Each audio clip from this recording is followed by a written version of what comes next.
Let's see if I can get this to work this time. 1 second. Let's see. Bear with me 1 second. We've had loads. I've had loads of technical issues today trying to get this live stream to work correctly. So before I seriously get into it, I just want to make sure that everything looks all right. Not very professional, but I'm not a professional YouTuber by any shape or form. But let's see. I'm just seeing if I can get a look at the live stream here. Let's see now,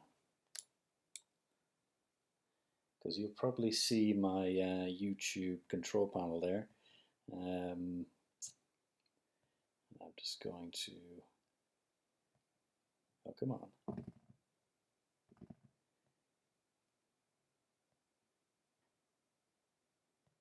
I'm only getting the test videos up. That's a bit, a bit frustrating. But in the meantime, I'll just bring up the main feed here while I wait to see if I appear. Because what I've done, basically, if you subscribe to the channel, you probably have noticed that there's been a ton of notifications throughout the day, and that's been me testing out this sort of open source video suite that I've installed onto my computer, and it's been a bit tricky to use because for most of the videos, if you've looked at them, I can only get a portion of my main desktop to appear. And if this is working, you should now see actually my entire desktop. In this case, you'll see Clip Studio Paint, where I've got the color project of IFA up. And what I'm trying to do now, and this is why I'm looking away, is that I've got my phone down here where I'm trying to see if the live stream appears on the RAWRtacular channel. And hello, yes, I think we're seeing a live video. No, we're not. This is a bit frustrating because what I do have is I've got an old laptop over here, and I've got my phone here. And the reason I'm using these is that because I'm in full screen mode with just one screen, I can't see any comments. So if you make any comments in the live stream, I won't see them at all. And I kind of like to do some interaction here if anyone actually has questions while I'm going through everything. And I'd also like to know if the video is in fact actually streaming. That is also useful to know. Because we've got one concurrent viewer, which may actually be me, so I don't know. Let's see. That's the live stream. Live television.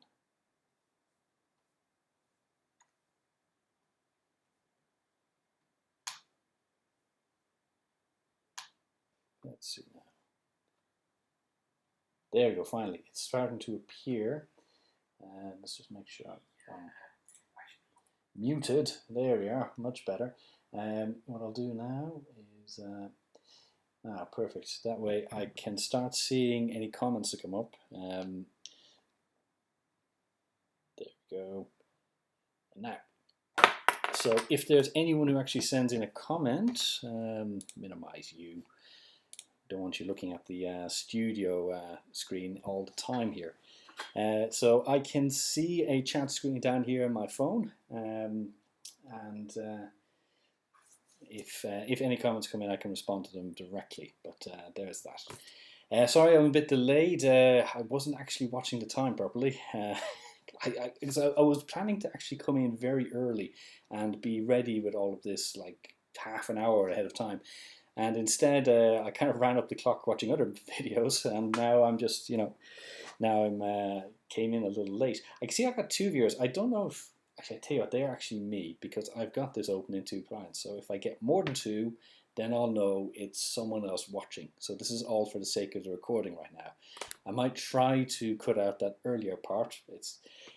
I don't know if that's even possible, because the thing about these live streams is that YouTube somehow automatically saves the live stream after about half an hour, and I don't know how to reverse that, but we'll see.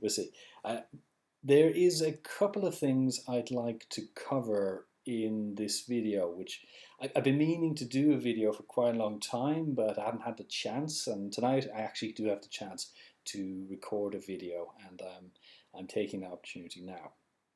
There are a couple of announcements regarding back office and a couple of things regarding Bat and the art, which I was going to bring up in the comments of Bat and the art, but I'd like to do it in the video too, but I will also respond in Bat and the art as well.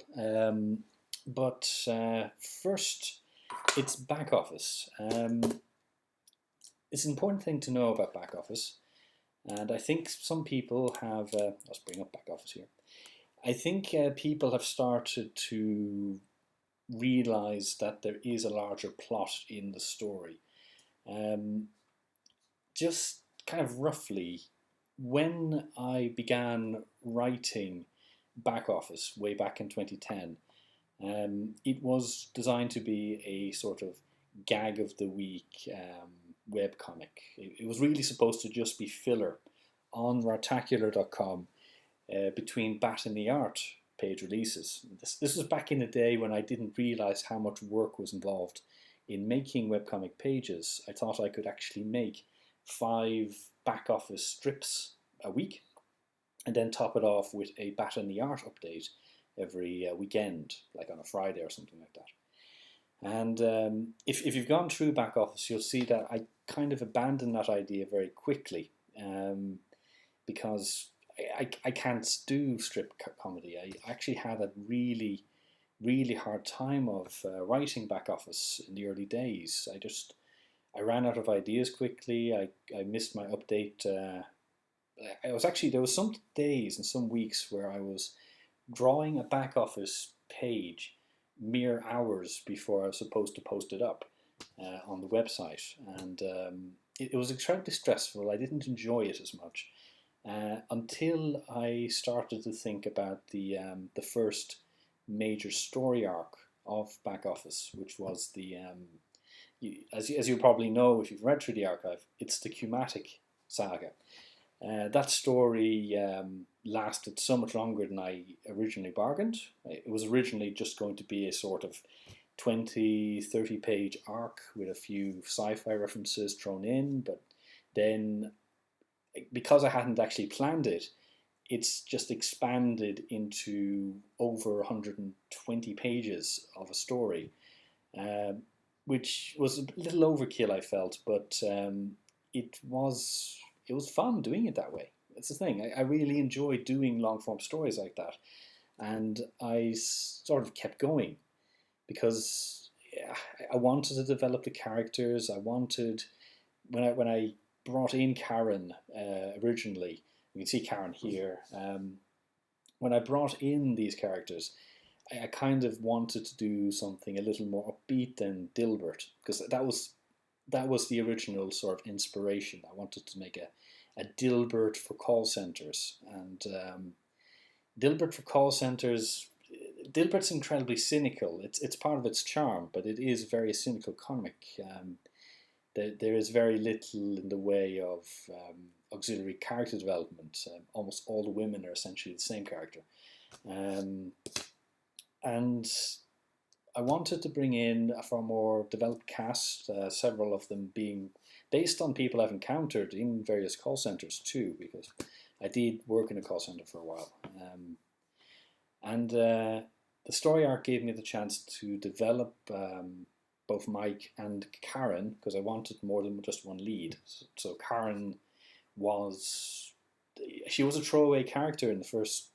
She was a throwaway character in the second page, as part of a training joke, and I wanted to develop her more, and she sort of became the character we know now. And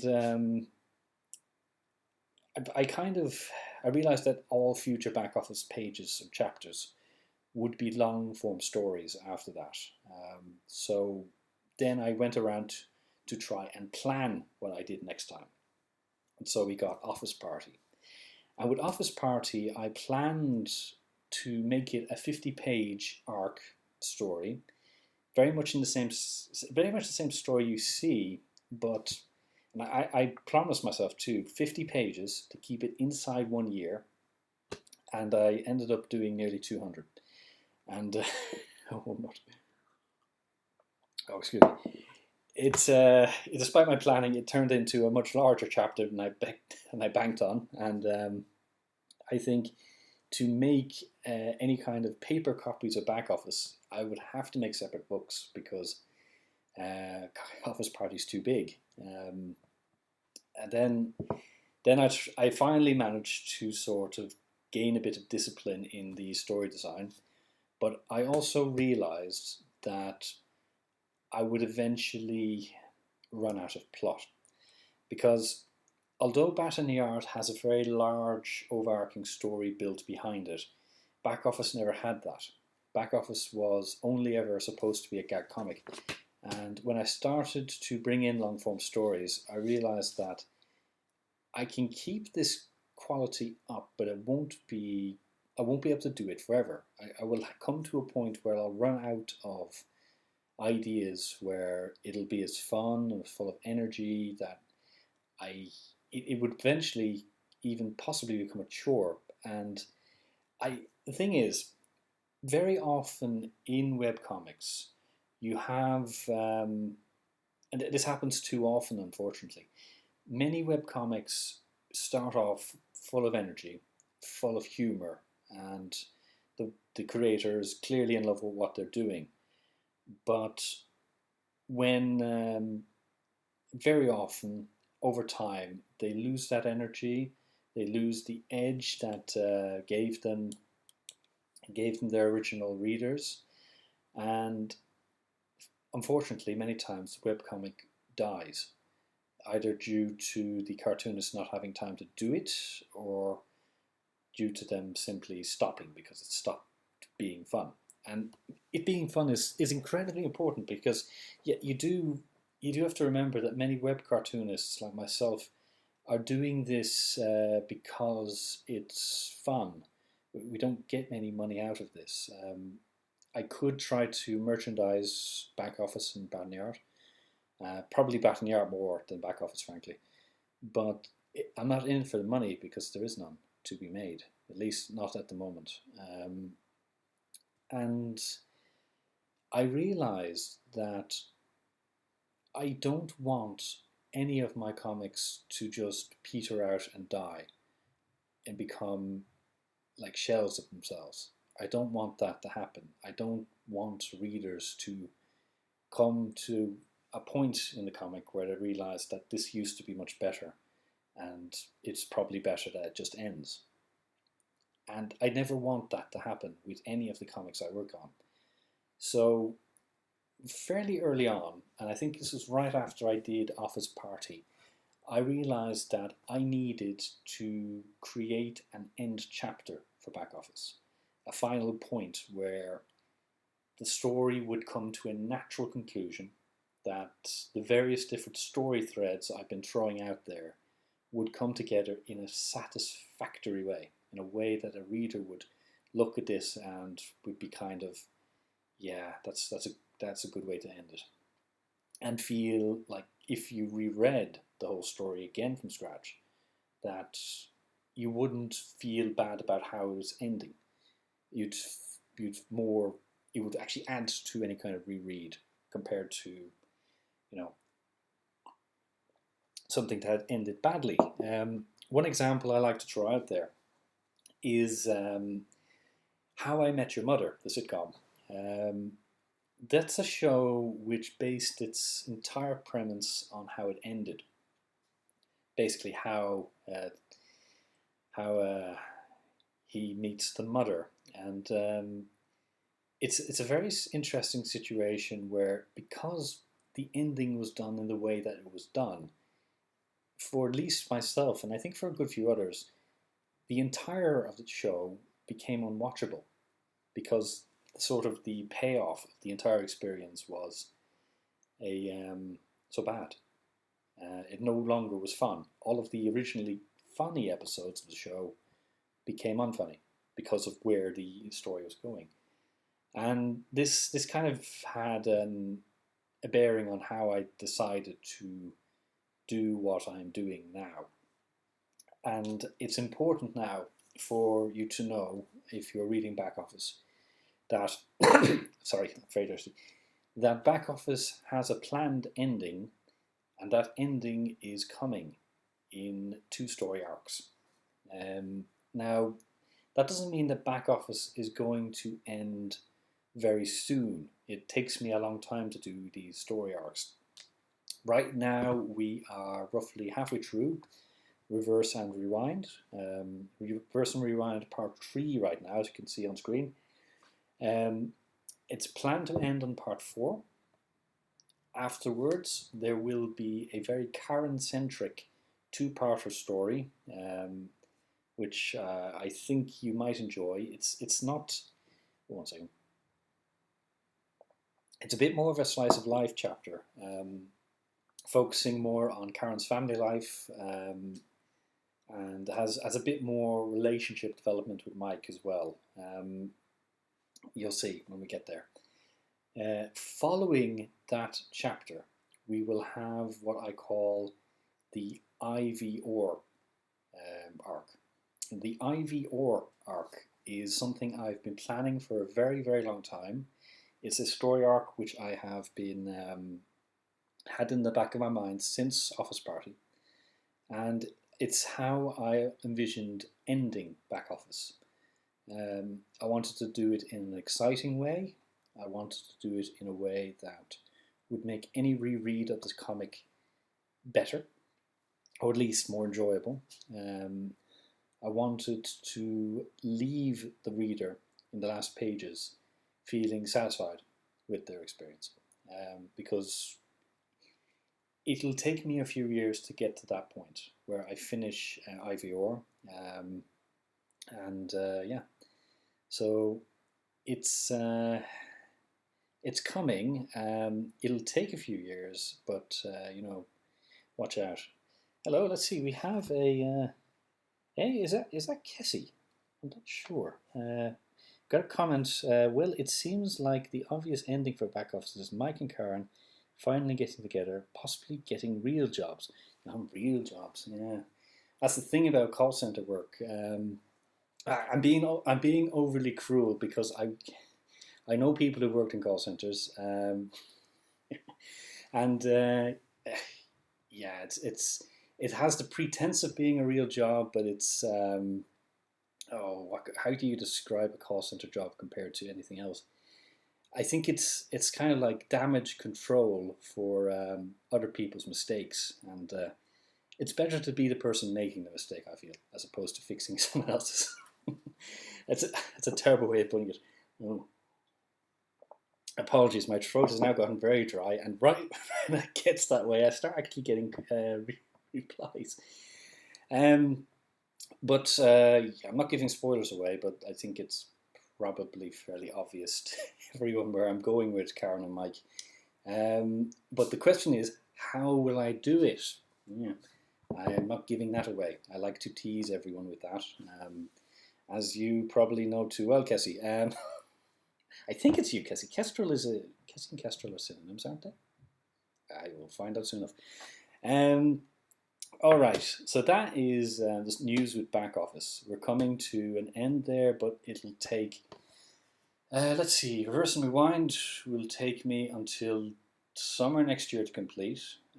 The Karen-centric chapters will finish 2021, and then Ivy Ore will take me about 5 parts to finish, maybe less, but I'm going to put a lot in there. It's going to be a very kind of complete chapter.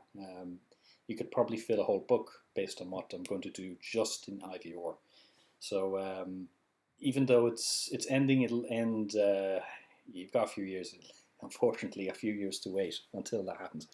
But as I said, I want to do that on purpose before I get to the point where I may have to abandon back office, and I don't want to do that because despite back office starting as a sort of strip a week, throwaway filler comic, it of course means an awful lot to me now after all these years, and I feel as someone who's lived with this comic every week for the last decade, and also for everyone who's read and taken the time to read Back Office, that a good ending is the best way to do it, and that's what I feel. But yes, it is. Oh yes, I guess it is a kind of falcon. Oh, yes, Kestrel is. I read once a book when I was in school called Kestrel in a Knave. Was it Kestrel? Yeah, definitely kind of falcon. And no offense to people who work at call centers. Anyone who's working in a call center, Cassie, will know well what you mean. I feel that anyone who's in there on purpose may be maybe a bit, I don't know, a bit of a maniac. A lot of people I know who are in a call center are usually trying to get themselves out of there, unless unless they've got some kind of side job, and it's perfect because it's kind of part time. But let's see what I got. No, that's a different notification. But I could go on and on about call centers. I could go completely insane about call centers. But since Cassie's here, I'm going to move over now to, that's a good segue. Yeah, Cassie's there. To Baton Yard. Because this is one thing I was going to bring up because of Cassie, and I'm going to bring it up now. It's to do with the Aoife-centric chapters, because I did get a comment from Cassie yesterday wanting the Aoife-centric chapters to come sooner. And yeah,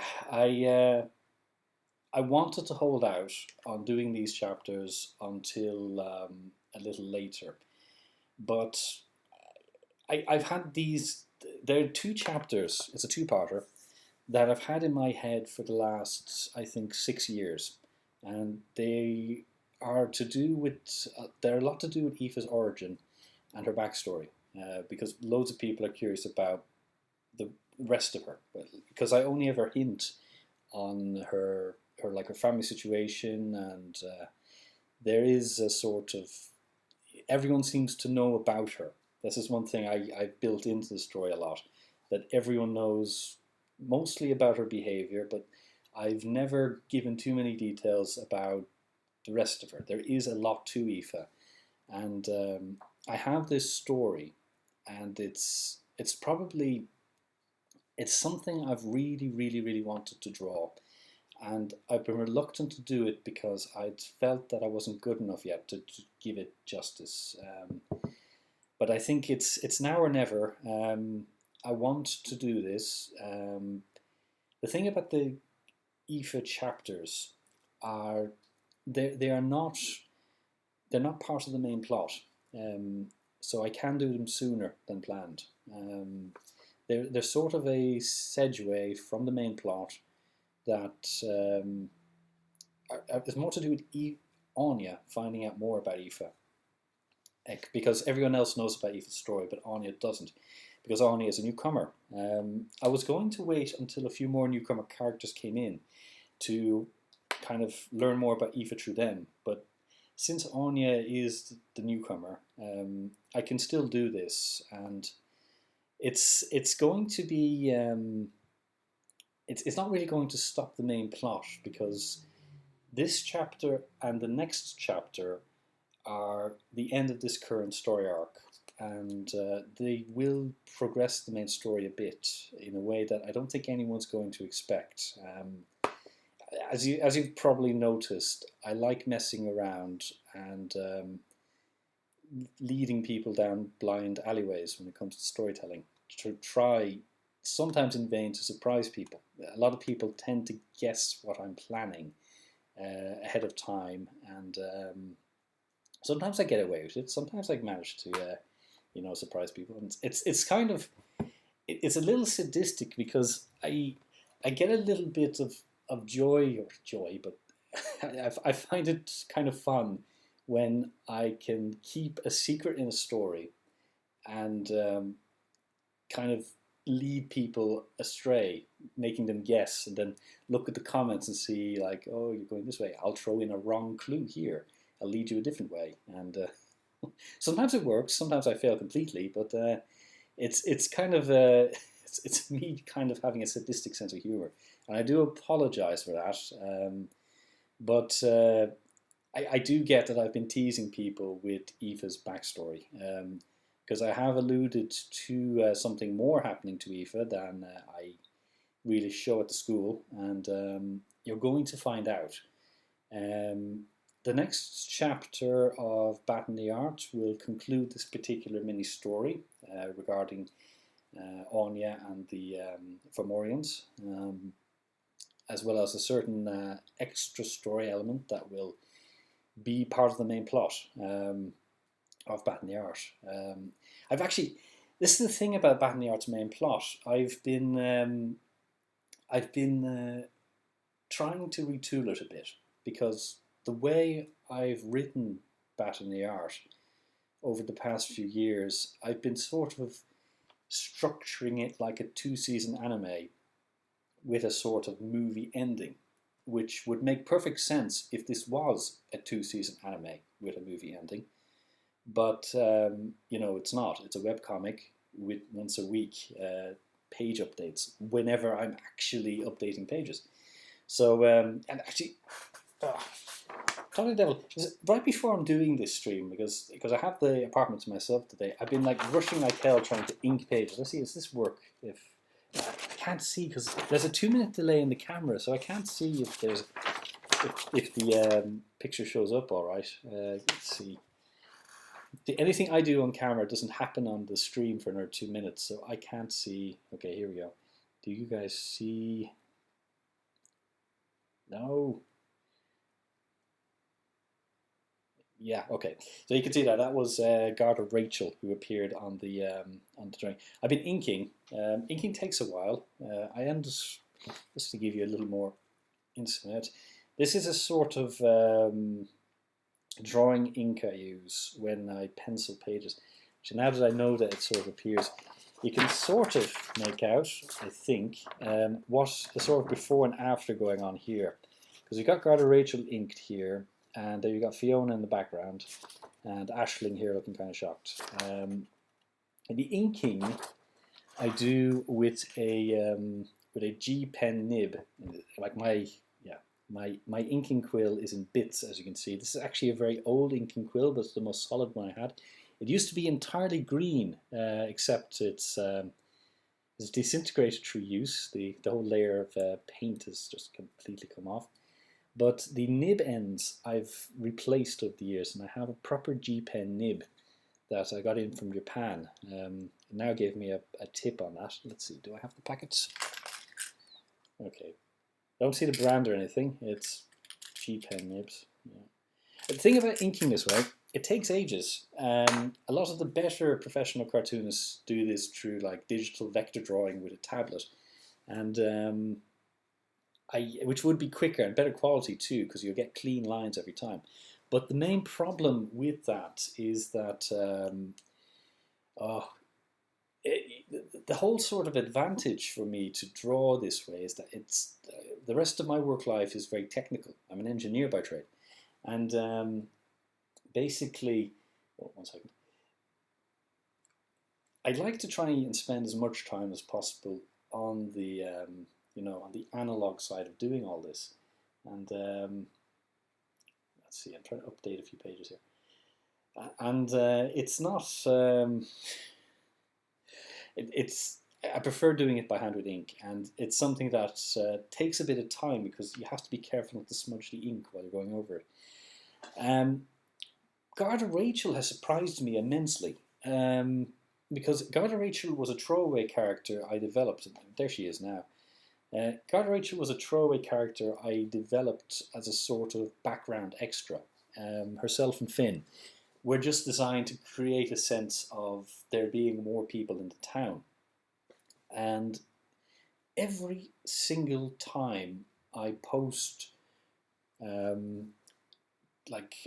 in progress pictures of Garda Rachel, there is a massive positive response. I get the most amount of interactions or likes from pictures of Rachel compared to any other character in Bat in the Art, which is surprising. I don't know if it's the uniform or if it's the way I design her, but it's really got got me thinking about using her more in this story, and so she will appear a bit more in a way that I didn't originally intend.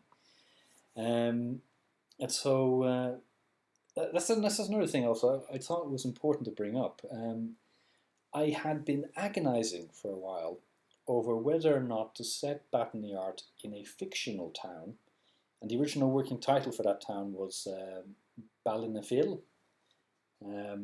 But the thing is, the town I'm setting the comic in is entirely based on Wicklow Town. If you look at some of the, particularly in Ashling's hometown is Ashford. And Ashford, if you go on Google Maps, you'll see is not that far away from Wicklow Town. And the more I start to think about it, I start to realise that I never actually mentioned the name of the town. At least I think I haven't. I've gone through a part of the archive. I may have mentioned my plan to name the place, but only in the original drawing of Baton Yard did I ever call the place Ballinafil. And I started to think, you know what, do I need to actually use a fictional town? Can I get away with, I'm going to have to spell that. Okay, 1 second. Let's see if I can put that in the chat. Ballinafil.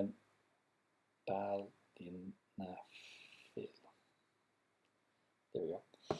Ballinafil, which I built that on an Irish town name called Bolia Anafila, or the City of Blood, trying to kind of reference a very bloody and dangerous past of the town. But I never really had a plan for that. It was supposed to be a sort of ominous entry for Anya entering into the town. She would see a place name in the original plan for Anya's first chapter. When they're entering the town, Anya would look at a kind of a road sign, and all of the road signs in Ireland are duolingual. You get the English place name and the Irish place name, which is very often different. It's usually spelled quite differently. And Anya would see the Irish name and be a little disturbed by its meaning. But then I started to realise that she probably wouldn't have been able to read the sign at all, because the alphabet in use would have been completely different. And so I kind of scratched that idea, and I started to realise that maybe it would be a lot more fun to simply set the whole thing in Wicklow Town, because I'm going to use Wicklow Town anyway as a reference. And I kind of thought, will I get into any amount of trouble for using a real name, a real place? And then I'm thinking, no, not really. I don't think Wicklow County Council will actually come after me for using their, using the whole place in a fictional webcomic about magical teenagers. They might, if in a weird alternate reality, Baton Yard became a popular series, it would generate tourism. So I doubt they would actually object. Besides, I have used real locations throughout all of County Wicklow so far in depicting a lot of the settings. So it's kind of difficult to crawl back from that.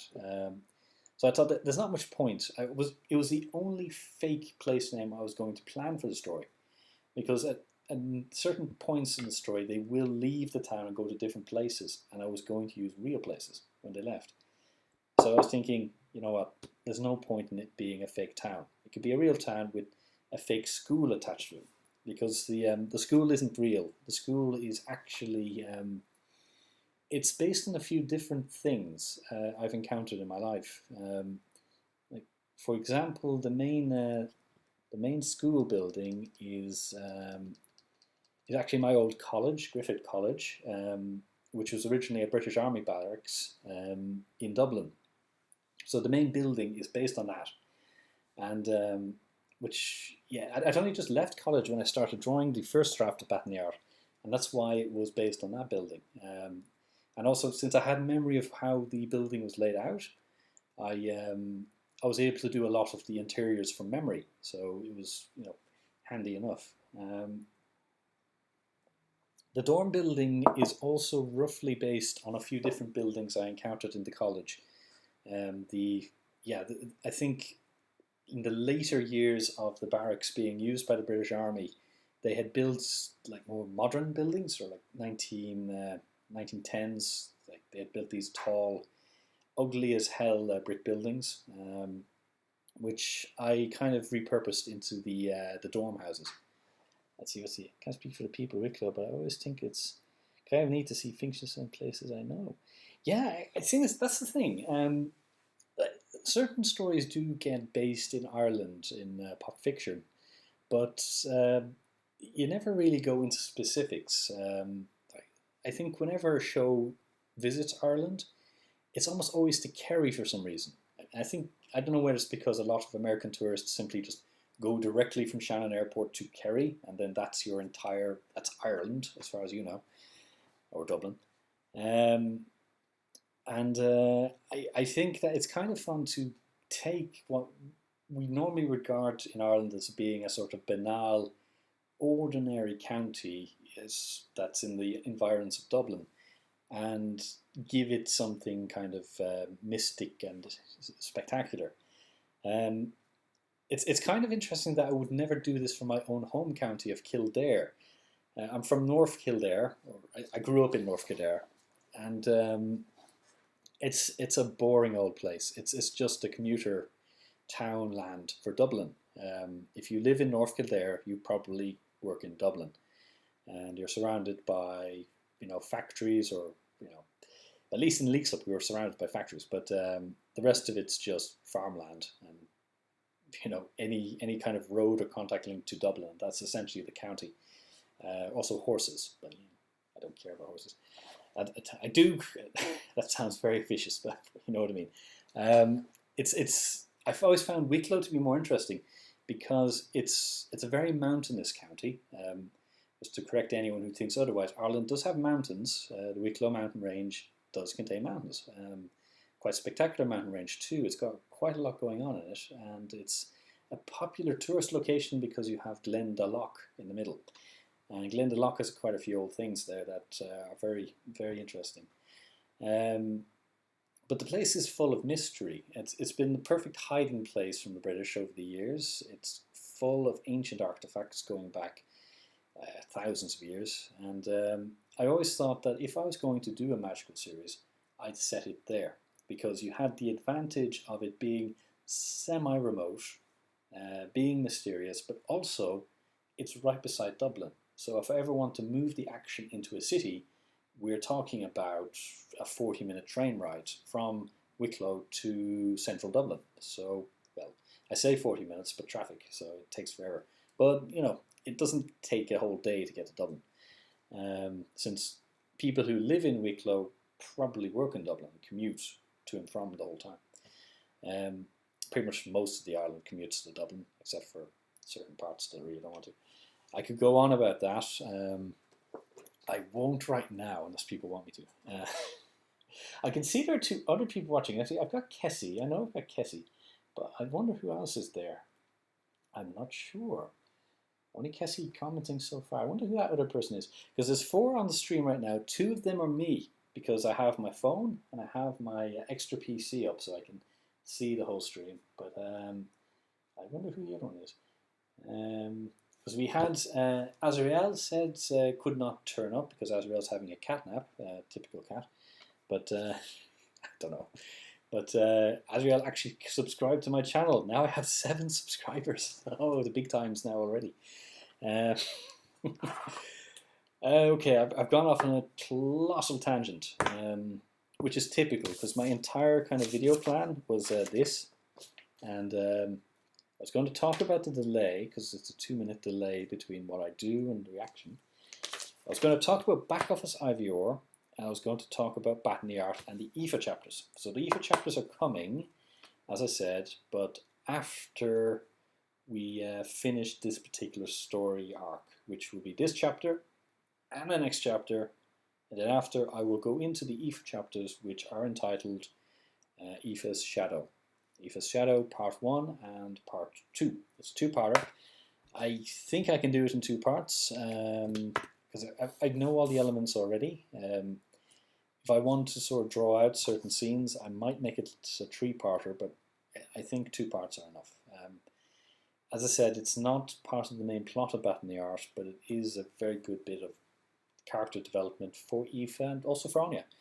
And you'll learn a lot more about her background, and then you'll start to get to know her as much as, well, I do, because I've known this backstory for many years now, and my opinion of Aoife, she is my favourite character. She's a favourite creation I've come up with over the years. And I do love all the characters I create, but Aoife has a special place because there are certain aspects of her character which I'm basing her on a lot of people I respect. She really sort of evolved from Anna, my wife. The original Aoife was more of a sort of Seiko / Jar Jar Binks unholy mutant, but I managed to put a bit more humanity into her and made her a little less annoying. She could have very easily gone down the Seiko route, and I don't think anyone would have liked her. I think you would all hated her if she stayed in her original form. One thing I've been trying to find about Aoife are the original Chapter 2 drawings of her, because throughout my development of her, I've made some very serious mistakes, and the biggest one, which was actually the reason for the redraw, was that I had forgotten my original design for her. Because I've shared before my original 2003 design of her with the sort of the zombie trying to grab her. Yeah, I kind of forgot that when I came around to drawing Chapter 2. And so I had to redesign her again. And what I ended up doing was this kind of bizarre, she had this bizarre gigantic kind of bow tying her hair back, and she looked terrible. She was a really bad design. And when I came around to doing Chapter 3, I think this was when I was starting to think about redrawing, I kind of thought, this isn't fun. I don't like drawing this character. She's annoying. But then I found the original design, and I thought, why did I not do it this way? And so I ended up redrawing. Actually, no, when I started in Chapter 3, I had decided just to redesign her and reference the redesign, but ultimately that all got scrapped in the final redraw of Bat in the Art. And I think it was around about that time I was with Anna, and she had a lot of influence on my design of Aoife. And so that's where we get our final Aoife from. But it's not, as you'll find out, there's a lot more to her than this, what you see here. Because what you see here is what she kind of projects to people. And yeah, you're going to find out. I don't want to ruin it. I think this is an important chapter to experience without spoilers. So I've been trying my best not to kind of spill too many details about what I have in mind. Whenever people ask about certain aspects of her past, I try to avoid answering because the chapter is going to cover them. And yeah, that's going to happen. So that's that. Now, unless there's any further questions, what I was going to do, and I don't know if I have enough voice to do it anymore, but let's see. I was going to go on to a bit more technical stuff about what I'm planning at the moment regarding this Aoife drawing. But actually, I can just go on a bit about, let's see, go on a little bit about what I have in mind here. Basically, I'm just stalling for time to see if anyone has questions. This is Clip Studio Paint. It's not my main program for drawing comics. Actually, that would be fun. I'll show you what I do when I draw comics. I don't use, oh dear, no. Okay, 1 second. I don't use Clip Studio Paint for my main cartooning projects. It's not, I don't feel it's geared towards screen toning as much as this one. What I'm going to show you is the older program called Manga Studio. I use Manga Studio EX4 for most of my comic work, and I can actually show you. Let's go to Banner. This would be an interesting one. Let's see if we go to You can actually see a half-finished page here. This is next Friday's Bad in the Art, which you can see I haven't actually finished yet. I'm really behind. But let's see, we'll get a bit closer. Basically, what I do is I scan in the finished inked drawings of these characters. And I have a sort of set recipe. Let's see, whoop, there we go. As a new comment. You mentioned that you hope people would notice the EMT. Does that mean we'll see more of her? Yes, I think so. We're going to do have more of the EMT character. She isn't named yet, but I wanted to have. Let's see. We'll bring her up actually. Since we're in the chapter. Let's see. Here's the EMT. So we'll bring her up. I didn't really design her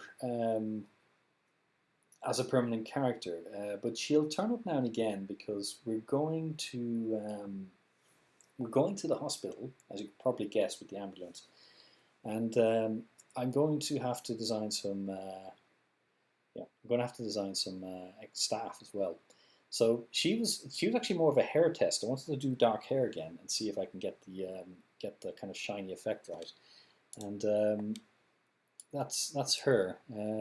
This was actually a bigger image. I can show you. Sometimes I splice multiple images in. Do I want to show? Let's see back. I can show you a raw scan actually. This will be interesting. Sometimes I splice multiple drawings into a single page, and for that page, which was page 3, I had a single drawing. There we go. This is the original scan. Part of which is cut out. Sometimes I do this because I want a bit more detail, but I've kind of learned recently that this, this actually has caused me to not have enough time because I have to ink 2 drawings instead of just one. Here's the original page. See, I have Aoife here and Aoife here. This over here is to tell me, see that cross there? That's to tell me where the, what now is called the throat of the page, basically where the seam of the book goes. Even though these are not printed, I try to think ahead a bit, and if they ever do get printed, I try to avoid putting important stuff in that area. That's what that little cross is about. But sometimes I join them together. But lately, because I don't have a lot of time now, I've realized I don't have enough time. I've been doing them as single. Oh yeah, this is a bit of a cheat. Let's see if I do this page. You can see I do them now as single pages again. This is how I usually draw them. See, I'll make it bigger. This is how I usually have a finished drawing. Sometimes I have to clean up line art, but I try to do as good a job as I can in the final inked drawing, so that I don't have to do too much work in Manga Studio. So that's that. But she'll appear again. She doesn't have a name. I might ask if anyone wants to name her. I can even do that in the comments. If you guys want to name her, by all means. She does not have a name yet. But I think I'm going to build up a kind of ensemble of regular characters. We already have Garda Finn and Garda Rachel.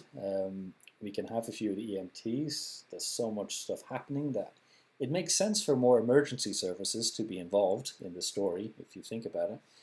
Well, yeah, of course. And what else? Claire. Claire isn't a bad name. We could go with Claire. I'll keep that in mind. Claire. Does she seem like a Claire? She does kind of seem like a Claire. Yeah, that could work. Thank you, Kessie. We could go with Claire. Yes. There's Claire the EMT. We don't have a family name yet. She could only be named Claire. Mysterious Claire EMT of County Wicklow. No one knows where she came from. But just to give you a bit of technical kind of, let's see. Okay, yeah, you can see the screen layer up there. Every page I make in Bad in the Art and Back Office is built on multiple layers. much like what you do in Photoshop, but instead of colors, I have screen tone layers. So you can see I have like a shadow layer here. Just what jumped to mind. And it does seem to fit. Plenty of Clares. Also a whole county named after it. I don't know if County Clare is named after a person. Probably isn't, but yeah. Yeah, there's certainly. What I'm trying to do in this chapter, actually, the whole chapter is named Iha. Iha. My pronunciation's gone to hell. Iha, which means night. And in this chapter, I'm going to try and have a lot more dark and light contrast. Which means that I'm going to be trying effects like this, where you have light sources and like dark highlighting. This is another example of me trying to learn by doing.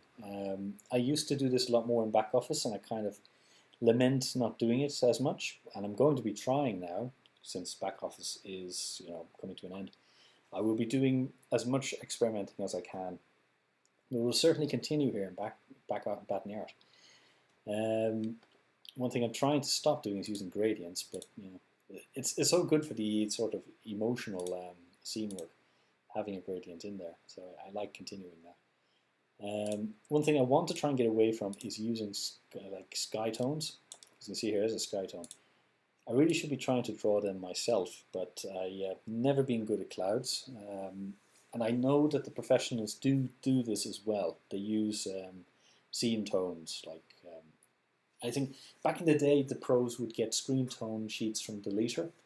Deleter would, like if you wanted a moon in the background, you just get a moon screen, stick it onto your page, and then just erase the bits you didn't want. And just because he realized that you don't have a lot of time to play with, and the moon always looks like the moon. So things like that. So I cheat and I used sky tones.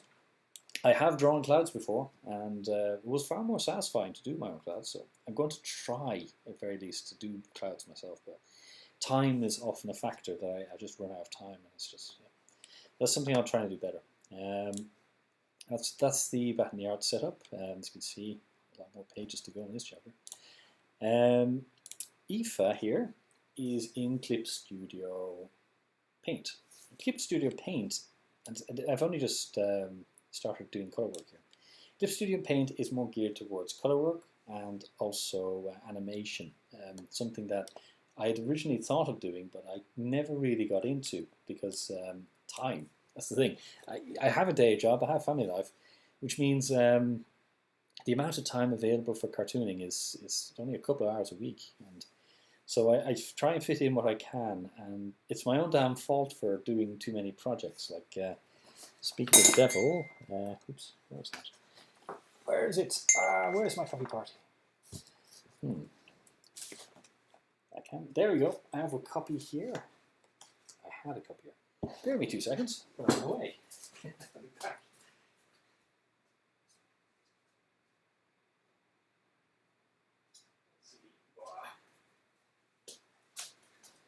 I'm back. I was me running away from the video, I think. Coffee Party, this book. Actually got a whole load of extra copies from now lately because I'm going to try and do conventions. And the problem with me and conventions are I'm a web cartoonist.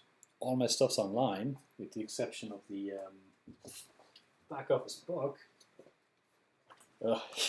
Bestseller of never, 2000 and never.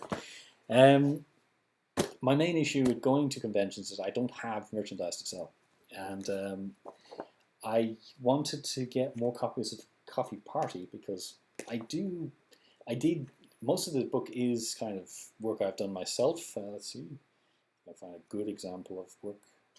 Like this is, you've probably seen screenshots before, but this is my contribution to the comedy space opera series that myself and Now do with the Coffee Party group. And I've been getting a load of copies of this so that I can actually attend conventions and sell. I've been feeling too embarrassed to do these because I don't have anything to show for what I do in kind of physical form. So I've been getting more copies of Coffee Party. it's late here. It's now 11 p.m. Europe time. It's probably just midday for you guys, or late afternoon.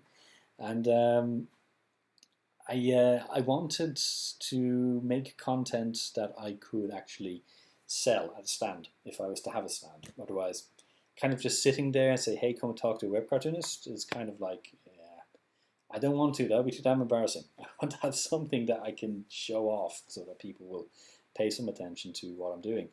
So I wanted to have the books, and I also wanted was to do a bit more branding for Battery Art. And I'd previously attempted to do a colour drawing of Aisling. I wasn't very satisfied with it though. Let's see if I can find it now. We can find Aisling. While everyone looks at my contents in my drive. That's always fun. There's Aisling. Now, here's the thing, and it's kind of a vicious cycle.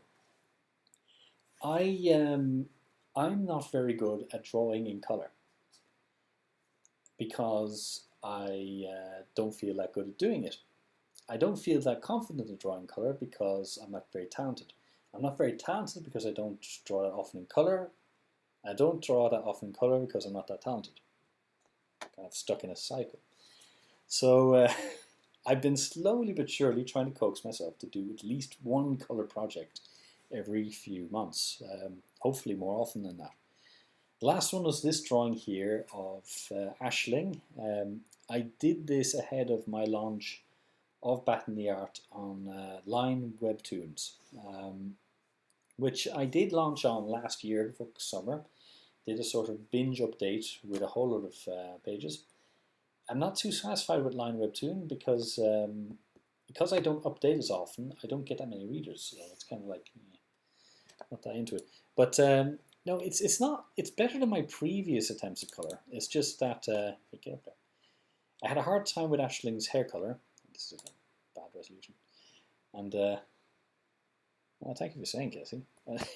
I'm a horrible self-critic. You're saying I don't give myself enough credit.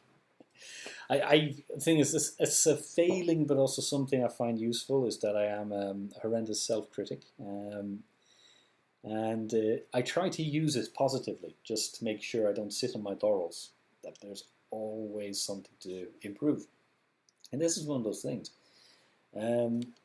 This is my next attempt at colour. There will be a few more. There will also be, I've shared this on DeviantArt. I have this drawing of, actually, yeah, that's an idea. Let's use DeviantArt. Or let's maybe not use DeviantArt. Let's see. Can I get, here's the thing, you want to get the DeviantArt without having to look at all the horrible stuff. Let's see. There we go. Is she there? Tie, hands. There we go. Alright, so Tour Guide Aoife. I haven't finished inking Tour Guide Aoife, but Tour Guide Aoife is also going to be a colour one, and this is actually me trying to fulfill a promise to do a character guide section of the website called Aoife's Guide to Battery Art. And since it's Aoife's Guide, you're going to have a guide Aoife. That's the whole kind of premise of that. She will be this will be the introduction page of Aoife's Guide, and possibly she'll be continuing to wear the outfit in a sort of chibi form throughout the entire thing. But this this drawing is going to be part of the website's rebrand, because it's been years since I originally made Battery Art's webpage. With this dark forest background and all black, and I really should be trying to refresh the design a bit, and I've wanted to for a long time, and I wanted to do it with colour art. So what I'm going to do now is I'm going to take this drawing of Aoife. I'm going to try and do as best a job I can, and she'll be part of the new website branding. Her face will appear on the top there. What I've been doing a little painstakingly, and you'll see if I zoom in, I've been doing my utmost to vectorize her because her vectorized form can be placed on all kinds of content, which means hopefully merchandise. I'm trying to think of different things I can put an image of Aoife onto. And even here with this sort of outline of Aoife, I can potentially use like a laser cutter. You get these kind of computerized laser cutters and etch her onto things. So you could have Aoife phone covers, you could use the vector lines to make Aoife clothing, Aoife t-shirts, Aoife bed linen, a whole lot of Aoife stuff. And I think she's putting my sort of business hat on. She's the most marketable of the Batman characters. And I was thinking of starting off with this drawing. So this is a heavily vectorized version of the original ink drawing. I went through every single line by hand and kind of, got rid of any of too many blemishes or inconsistencies in it, so that if I had a really large print, I won't notice anything weird. And so that's what I've been up to with this drawing. This drawing had started actually at the beginning of the year, but I didn't get around to colouring it until recently. I'd actually planned to use the summer break to do a lot more of this, but I ended up using most of that to ink coffee party pages, which I've still not finished with, and to also Aoife the Flamethrower. The kids love this one. Aoife the Flamethrower? Flamethrower? Flamethrower? What? I'm confused. Wait, like print her onto a flamethrower? Aoife branded flamethrower. Well, there. Strike fear into your enemies with Aoife branded flamethrower. I'm confused, Cassie. You might have to explain that a little bit. Also, it could be I'm tired. Not a lot of sleep and lateness. This will get more interesting as time goes on. Yes, indeed. While I wait for Cassie to respond, I'm going to show you some of the layers that I started to work with. This looks weird now. I've applied the skin layer. This is a default skin layer I've used. I might do something else. Let me just put on a background so it's less weird. What I'm trying to do now is I'm trying to work out the flat colors of how Aoife will appear. All right, yes, of course, Spaceballs. Oh, wait, I'm trying to think of the other products they had, because they had Spaceball 2. They had the video, of course. And of course, you had Spaceball 3, Search for Spaceball 2, or that was the sequel they were thinking of doing. It's Spaceball damn near everything. I did have fun with that. Let's see. The kids love that. I truly do. Let's see. We're going to. There you go. All I've done so far is the skin layer and the. And now, admittedly, she looks like a convict with her orange T-shirt. It'll look less bad when I put in the detailing, I think. Given her record with RAWRtacular, you never know. Maybe she has a record. What I've got to do is kind of detail her eyes, and let's see. I can even do that while we're here, really quickly. Trying to remember if I do it as a raster layer. The thing is, I use, because I don't have a proper tablet, I use a polygon selector whenever I add stuff to a drawing. And this will need smoothing out. Everything is behind the vector drawing, so that if I do anything stupid or weird with the layer, you won't see it because it's behind the line. Like this, I think will be this would be just a white. Let's see, use the color path. White. So that would be your eye there, and that would be its own layer. We'll need adjustment. Let's see. So what I tend to do is name layer, which for some reason, of course, it won't let me do right now because I don't use this program too often. But basically, I do this kind of vectorized lining. There we go. It's a very similar technique I used when I put down screen tones in the other program. my problem is that if I don't smooth it out, you're going to see that this is a kind of a polygon. So I have to be a little delicate. Works a little better if I had a Cintiq tablet, but those things are incredibly expensive. One of these days I'll try to save up cash to do that, because the quality you can make with a Cintiq tablet is just incredible. I'll take back the white background. Now here's the thing. This is something I've been trying to decide lately. In earlier drawings of Aoife, I've had her with, let's do a new layer. Come on, there we go. I've had her with brown eyes.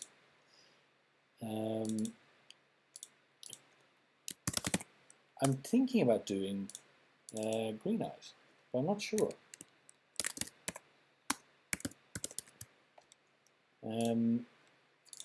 Because I've kind of wondered what she'd be like with green eyes as opposed to brown eyes, whether or not that would work. Let's find out. I'm going to put in green iris pigment here. It'll probably be gradiated when I do more effects. But right here now, I'm just going to do a basic flat color iris for Aoife. Great thing about doing it in layers like this is I can change the color later if I really, really want to. And let's see, what will we go for? Can't be too bright green, it won't be natural. There we go, it needs to be a little darker like that. That'll do it. Yeah, not dark enough. That's so bad. Not sure. I haven't put her hair in yet, so it might. I don't know whether or not that works. I'm not sure green eyes work. We could try with brown later. Let's see. Let me just put in both eyes with green.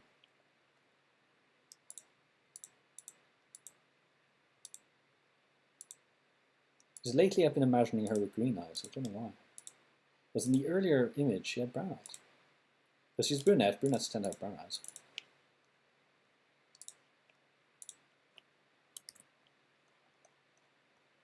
There we go.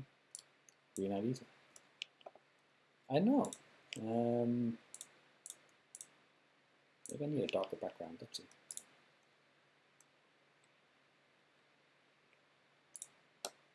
Let's try with a darker background. Sorry, I'm not getting very talkative when I'm doing the background everything. Let's see, we get a black background in there. Oh, it's going to eliminate a lot of her. Some of her hair is going to disappear if I do a black background. Oh man. And of course it's hanging because it's now trying to do a whole load of calculations. Oh, man. There we go. Yeah, it looks weird without the rest of her hair sorted. Yeah. I don't know. I could. Let's see. I'll have to take a clipper and. So I did actually have the earlier. That's Ashley. I did have the earlier Aoife drawing. No, I did. It's a coffee party. No, I had this. Where is it? That's what you get for not planning, you know? No, I don't know where it is. As we can try with brown. Let's do another raster layer. We'll call you eyes brown.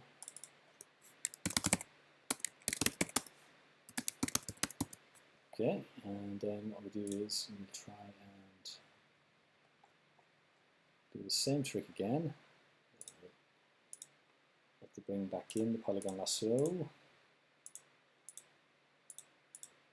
Keep this as a base layer and do the rest of the effects with the tools. Keep it better. Let's see what we do for. I need the color swatch for this.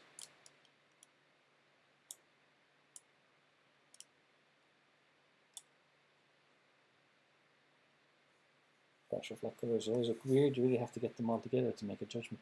Yeah, it's kind of true. I was going to put in brown as a sort of for comparison. so you can see flash between the two of them.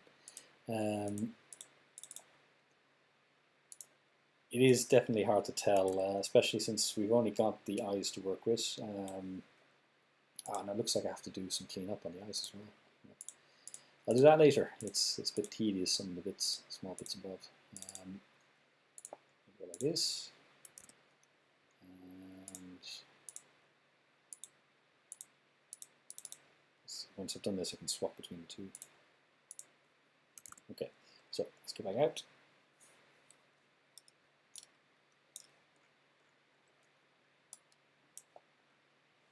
So we have green, brown. Oh, brown still looks alright. But again, yes, it's hard to tell. It's really hard to tell. Until we have like her hair in, because her hair is skin colored now, which is weird. She looks like some kind of weird, I don't know, shapeshifter blob creature who's taking the form of Aoife and is trying to fool us. But we're not fooled. We see her prison overalls. Blob creature. Terrible jokes. Here's the thing that I've been trying to decide on. It's the coloration of her bandau. Lately, I've been leaning towards a green bandau with a white star on it, or a yellow star. I'm not entirely sure. So what I would do is I would actually pick new layer.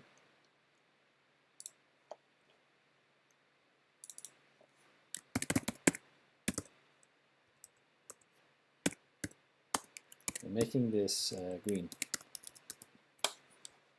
And I think what we want to do is use the same green as her eyes, or at least this current version of her eyes. And I can cheat a bit because the hair follicle doesn't come completely down there. I'm fairly often having to trace around the perimeter of the hair follicles. I keep forgetting that drawing hair like this means that I give myself extra work. I really should make them more like a complete segment. Trying to do better hair, you know, it's not so easy. So there's that, and there's a bit of her bandau.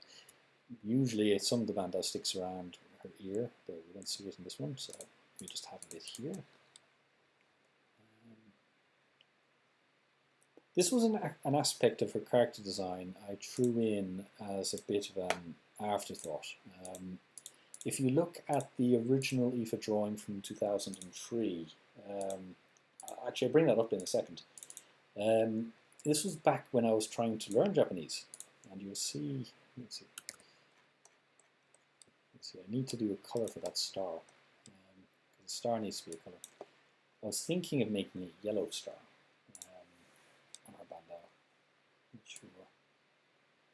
Anyway, it's a Sedgway while I'm thinking about that. I think way back in my archive, in DeviantArt, some of the really old stuff. Stop it. Click away and I end up on the go back. Really old stuff. What's your mom's bed? Let's see. Is it Banner that we draw? No, Folio 22, 2003, really old stuff. Here we go. This was Aoife's very first drawing. You'll notice that she, she's, I'm really bad back then. Got a little better, I guess. She's got the katakana for wa and ki on there. It was one of the first set of katakana I recognized without reference. Was on a project, on some kind of product, had the words wacky on it because it was describing itself as wacky, as in the English words wacky. This was back when I was giving myself memory drills on katakana and hiragana, trying to learn Japanese myself using linguaphone, and failing terribly because you have to practice a language like that in order to learn it. And so, let's see, what new comment from Kessie. For some reason, when I first started reading Batten Yard, Original Bandai is yellow with a red star. I'm not sure why. Possibly by subconscious super friends and Wonder Woman. Wonder Woman. But the thing is, here's the thing about Aoife and her Bandau is that they were terrible. Well, you could, I don't know. The thing about Aoife and her Bandau is that I made it interchangeable on purpose because you would have a Bandau for each kind of mood of the day, and that's why she ends up wearing a harp Bandau in the Anya chapter as a sort of plot device to cause Anya to mistrust them. It was going to be a bit more of a thing, but I ended up just going back to her wearing her lucky star. And but there are various bandaus in her collection, as you've probably seen in that chapter when I reveal her bandau cabinet, that she has an entire cabinet set up especially for her bandau collection, including, and not limited to, a Greg Initiative bandau, if you noticed it, a RAWRtacular bandau, which someone thought was Team Rocket, but no, it was the RAWRtacular logo. I don't use it really that much, and there will be a bit of a meta joke about RAWRtacular in Bat in the Art in the future. Watch out for that. That's that. I forget the rest that I put in there. I could bring up the page. Because I'll be going through the archive like forever if I do. Let's see, well, it might not take too long. I have the new navigator here. Let's see, it was the Anya chapter, yes. So we'll go to Anya. I like the new navigator. It's made things a lot easier. Let's just get through a few pages. She ends up calling Aoife to wake her up when we look at the bandaus. There it goes. There we go. Her collection. All right. So what did we have? Yes, we had the Greg Initiative. That was there as a sort of meta joke. What year was this? 2014. Yeah. So we would have had Office Party by now. Love Heart, Lucky Star, Peace Symbol, a harp. Not harp. We have a shamrock. We have a regular sun. We have a sort of Japanese rising sun naval symbol, and the RAWRtacular logo, which someone thought was. Who thought it was Team Rocket? Let's see. Oh, Azrael, you thought it was Team Rocket. Well, in fairness, I didn't draw it very well, so you could think it's Team Rocket. She might draw it. She might join Team Rocket too, you know. Probably not, because I tend to avoid licensed properties as much as I can without modifying them a bit. Even though I have Wedding Peach up here, in universe she's not Wedding Peach. She's what did I call her? Engagement Apple. That's her name in universe. I love changing things to be slightly different. So Ashling's Xperia phone is a bony phone, and there's a few different things I rename from the real world title. It's not just to protect against copyright infringement. It's just because it's kind of fun. I like doing it, and I suppose I'll keep doing it unless someone pays me for product placement, which will never happen. But you never know. I'll still base things on real world items, but I'll change the name just because it's fun to change names. I've gotten a segue here. It's about bandaus. Yes, it's talking about bandaus. Now, the origin was this. That was the kind of the unique design to her that I originally envisioned. You'll notice that I gave her, for some reason, shoulder pads, armored shoulder pads, with little stars on them. I forgot about those until just now. I keep doing that in characters too. You'll get a character with shoulder pads that are like heavily armored. It's because I was born in the 80s, 80s shoulder pad thing. It stays with you. 04. It was at the beginning of 2004 when I first drew her. I had an idea for what she was going to be, but around about this time, and I've mentioned this before, I was and I still am a big fan of Project A-ko. A really fun anime series, far too damn short, but I guess that's the payoff. And Seiko is one of the characters who's both kind of interesting but also a little infuriating. And herself, I think Mihoshi from Tenchi Muyo, and a couple of other characters that I've seen throughout the years kind of are the basis for my original vision for Aoife. As you can see, she's doing this sort of bizarre, what I thought was a cutesy scared look, but just looks terrifying here, to be terribly brutally honest. And let's see, no, that's not Barney art. That's just me doing concept drawings. I did a lot of concept drawings back in the day. I never really stuck to anything. A lot of my first 5 or 6 years, I was just doing experimental stuff, getting stuck into things.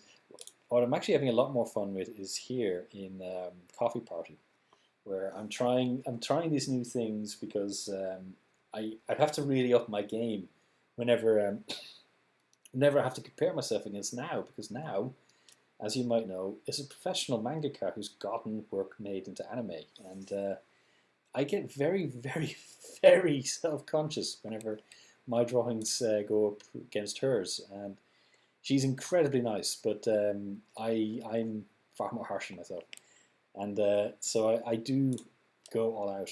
And one thing I really enjoy doing now is drawing Japanese sound effects.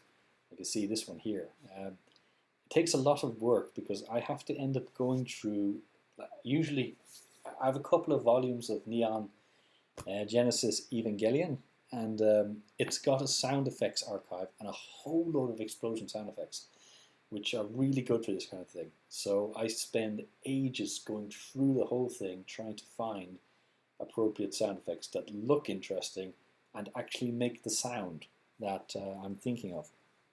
Because the Coffee Party book is primarily in Japanese with English as a secondary language.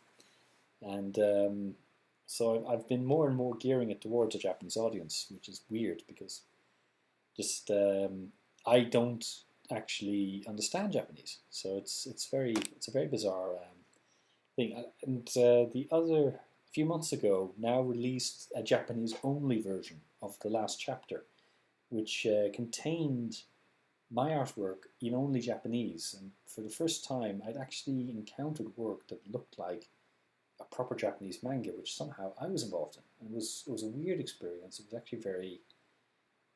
It was a bit moving, to be honest. Something I'd kind of never expected to see, and it was a very cool moment. And it's something I really gives me a lot of energy to do this kind of thing, and I want to keep doing it. But it does mean, unfortunately, I have to keep doing these really long breaks between chapters, and I'm sorry about doing that. Thing is, I wish I could do all of this simultaneously, and I wish I could do it more often. In a perfect world, I would just be doing this. I could release 2 or 3 pages of each comic every week and get the whole story done in a handful of years, and then go on to the next story. And I do have more stories. It's not just Bat in the Art and Back Office I do. I have a couple of other stories I've been thinking about doing, but I could never do because there's no time. And there's always side projects that come up that I have to turn down because I just don't have the time. And it's still fun to do. Why did I go to the homepage? Go to the DeviantArt homepage. The place is full of madness. I don't want to show it on my video. And I'm going around in colossal segues. I'm not going to do the whole drawing tonight because I realise now it's getting really late, and I'm starting to get very inconsistent. But what I would like to do, let's see, how many people have we got online now? I think Kessie's still with us. Us I'm thinking is me, one other person, and Kessie. That one other person has not commented yet. So I have to wonder if the 4th person is me again. Because I've got this open on my computer with my phone, and I've got a second computer. Could just be Kessie watching. There you go. Undivided attention. What I'll think is that if you have any kind of follow-up questions, tree watching now. Oh no, someone left. Who is that? All right, if there's any more questions, and I'll hang on for a few more minutes to answer any more questions, I will. I know there's a bit of a delay, so I'll hang on for a few more minutes. If there aren't any more questions, I'll wrap up here because this went a lot longer than I really thought I'd manage. I thought I'd do this for a few minutes and just wrap up after just giving the news announcements. But I'm going to regret this video, I think, after I compile it. But yeah, no, it's kind of fun. It's kind of fun also to live interact with readers because I've never really done that before. Like myself and Cassie, we do share comments now and again, but to do this live is actually very interesting. I'd like to do this more often. It's not that easy with small kids, but I try. And I'm going to try and do it more. Let's see. Do we get any more? I give it 1 or 2 more minutes to see if there's any more comments. And then I will, I'll call it a night because Saturday is about 30 minutes to go. And so Sunday happens here in Europe. And I can return you to your Saturday evenings uninterrupted by my ramblings, because massive ramblings going on here. What can I see what cover while I wait for any follow-up and final questions? What can I show you what I've been doing? I can bring up the back office pages while I'm waiting.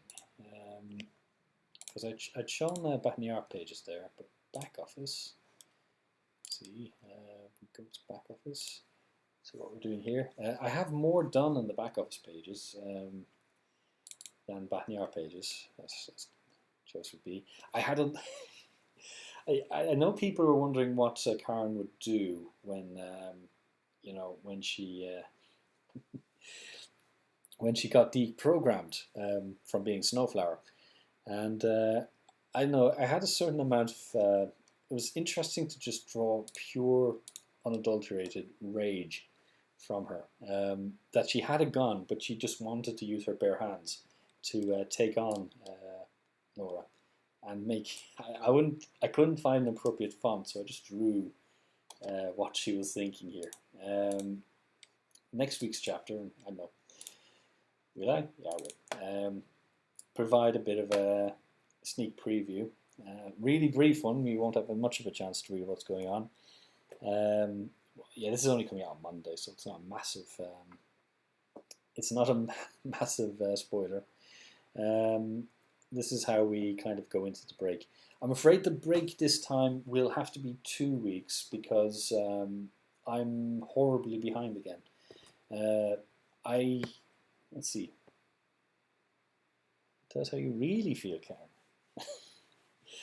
Karen. She's pissed, I think, because you have to think, as Snowflower so far, she's spent an unknown amount of time as an unwilling romantic partner to Laura, who, as you know, is not particularly well screwed together.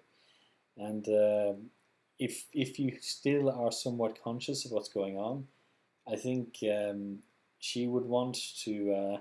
She'd really want to get her hands on her in a less than positive way. I'm just kind of think. Part of me was trying to think what kind of tirade she'd go into about how much she hated Laura for doing what she did, but I thought nothing seems to say it more than screaming "die" and just try to grab her like an absolutely enraged monster. And that's kind of how I was doing it. Because she is incredibly, it's not just angry, she's absolutely furious. And yeah, Laura just doesn't have a clue. She still thinks that she is got a chance of talking to her Snowflower.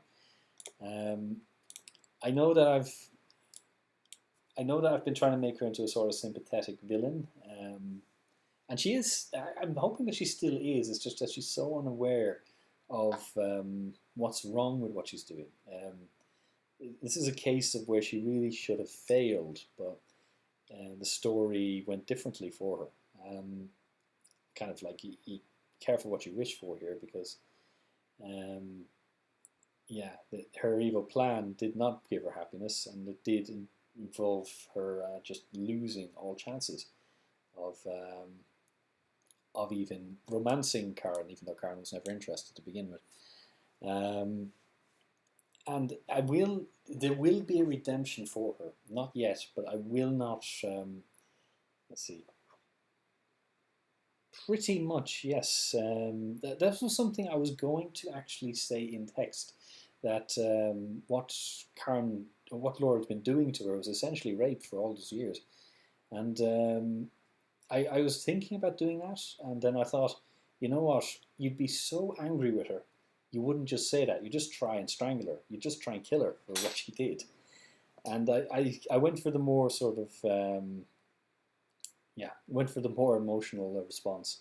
I think I will sort of cover it a little better later on in the chapter, but for this sort of first moment of I don't know, mental clarity, I want to just add the sort of red haze of rage to her. Where in the next page you have Rod. Oops, did I make a change? The next page you have Rod reminding her not to kill Laura, and you will find out why later. She cannot kill her.